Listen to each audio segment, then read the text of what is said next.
Hello everyone, this is Cody Lee of BlackCatBooks.org, author of I, the Dragon, Cruel and Beautiful, Rabbit Hole King, D.L. Lauren Frey, and the upcoming Mouth of the Dragon.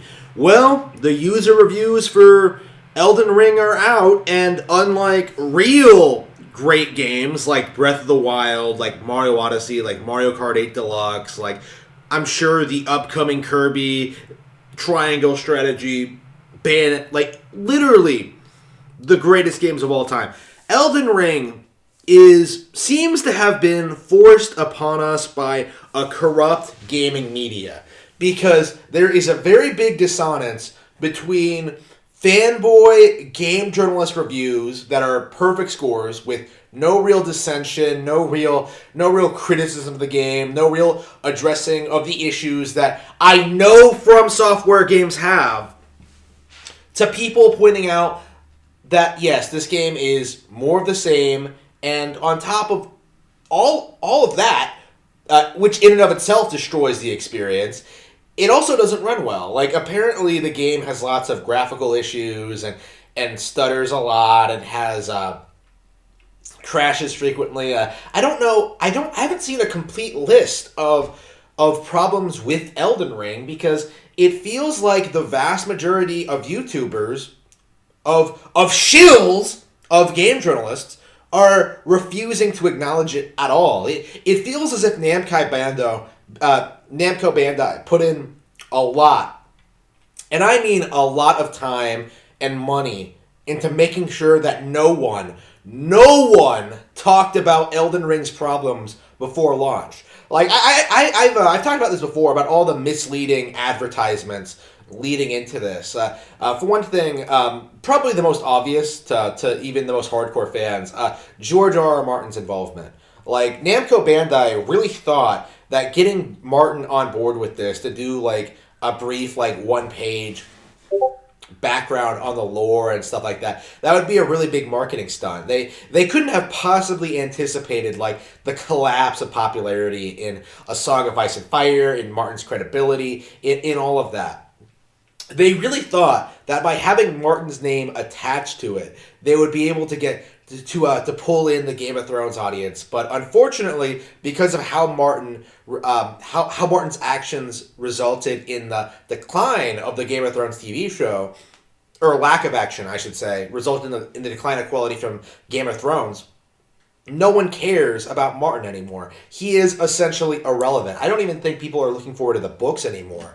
Like, I think most people have just kind of accepted that they're just never ever going to happen. Like, he's the spoony one of the literary world right now. Like, we're never ever getting more A Song of Ice and Fire books, which isn't a bad thing because the books were never spectacular to begin with. Like, without the TV show propping them up, they're irrelevant. They're not all that great. I heartily dislike them.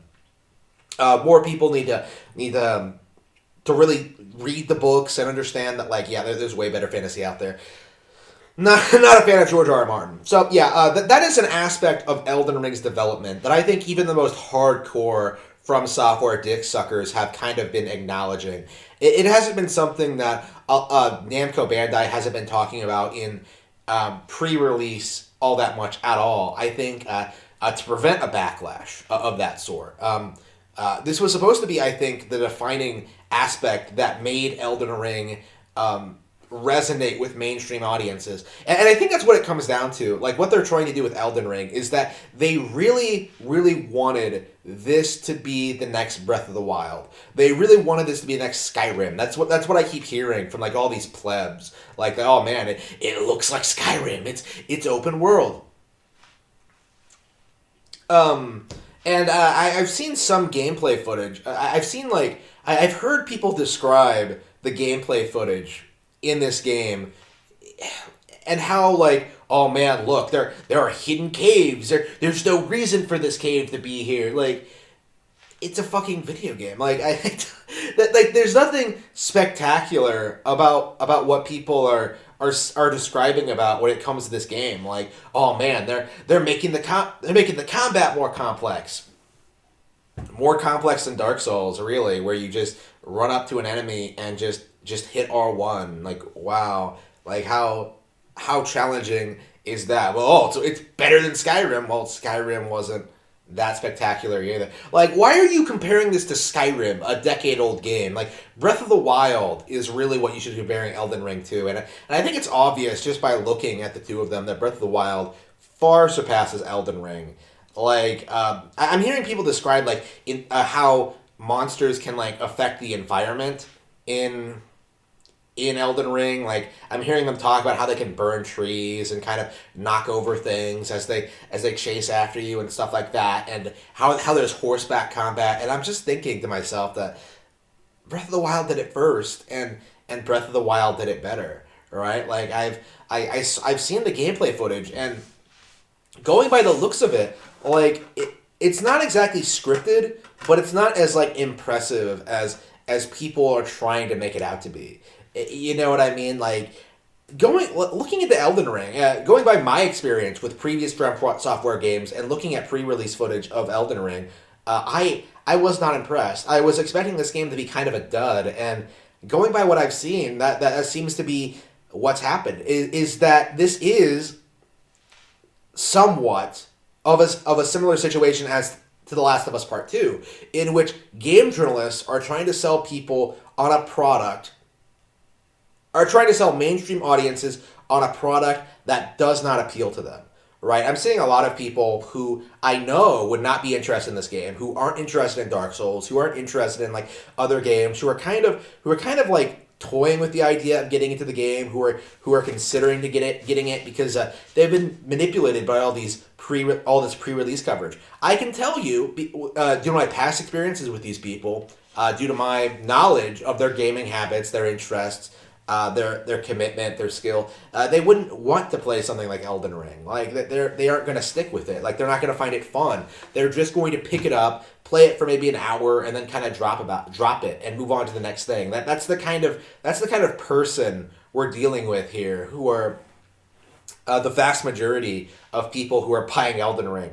And in a lot of ways, I think this is going to backfire very hard on Namco Bandai. I think that the game is going to sell a lot of units, but primarily to people who are looking for the next Skyrim and the next major action RPG franchise. I think they're going to be put off by the technical problems of the game. I think they're going to be put off by the combat. I think they're going to find it stilted and boring and slow-paced. I think they're going to, like, not really enjoy it. I think hardcore fans are going to be put off by, like, the obvious casualization and just lesser quality. I think hardcore fans are just going to get tired of the Souls formula. I know I have. I haven't enjoyed Dark Souls, well, really ever, but I think my favorite was always the first Dark Souls. Not Demon Souls, like the original Dark Souls. Because of the hype behind it, right? Like, because of its cult classic legacy, because of, like, how enthusiastic the audience was, I went ahead, played this game, got through it, and it wasn't until I beat it, like, twice that I kind of acknowledged that I don't really like the game at all. It sold itself to me entirely on this idea that it was some cutting edge masterpiece of an action game, when it really isn't. It sold itself on a time when games were casual and just didn't really, like, games like it just weren't getting made, right? For a long time, like, games had been declining already, and just having something different and original was just a fresh new thing. And I do kind of acknowledge that was an important thing for the industry to go through, to kind of reintroduce the concept of games being challenging and requiring some level of skill to get through. But, even though Dark Souls takes skill to get through, that doesn't make it a good game. The same way that, like, good games don't have to be challenging. They need to be fun and engaging. And unfortunately, Dark Souls is not. And I seriously doubt that Elden Ring is either. And I believe that the initial review scores of Elden Ring that are addressing these issues reflect that.